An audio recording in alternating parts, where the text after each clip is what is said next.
بسم اللہ الرحمن الرحیم۔ السلام علیکم۔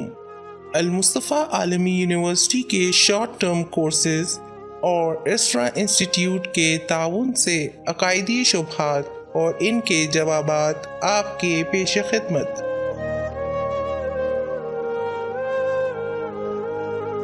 خدا ہر چیز پر قادر ہے اور اس کی قدرت کا کوئی مقابلہ نہیں، لیکن جب اتنی قدرت رکھتا ہے تو پھر کیوں وہ ظالموں کو اجازت دیتا ہے کہ اس کے اولیاء، اوصیاء، پیغمبروں اور اماموں کو بے دردی سے شہید اور قتل کر دیں؟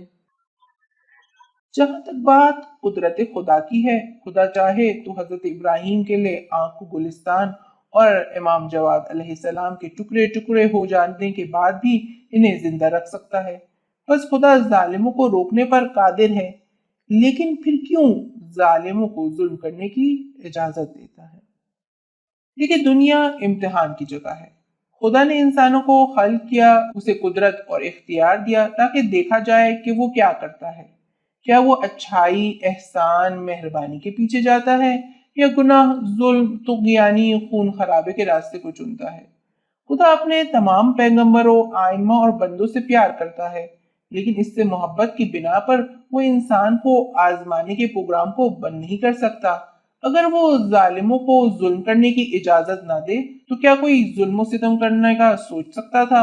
اور کیا ہر انسان اپنی اصلیت دکھا سکتا تھا اور ان افراد کو آزمانے کا کیا موقع ملتا؟ ایسے حالات میں اچھے اور برے کی پہچان کیسے ہوتی اور ظالموں کی صفوں کو خدا ترس مومنوں کی صفوں سے کیسے الگ کیا جاتا؟ خدا ظالموں کو دیکھ رہا ہے اور ایک دن ان کا حساب بھی ہوگا، لیکن یہ دنیا لوگوں کی امتحان کی جگہ ہے۔ سورہ ابراہیم کی آیت 42 میں ہم پڑھتے ہیں، کبھی یہ نہ سمجھو کہ خدا ظالموں کے اعمال سے غافل ہے۔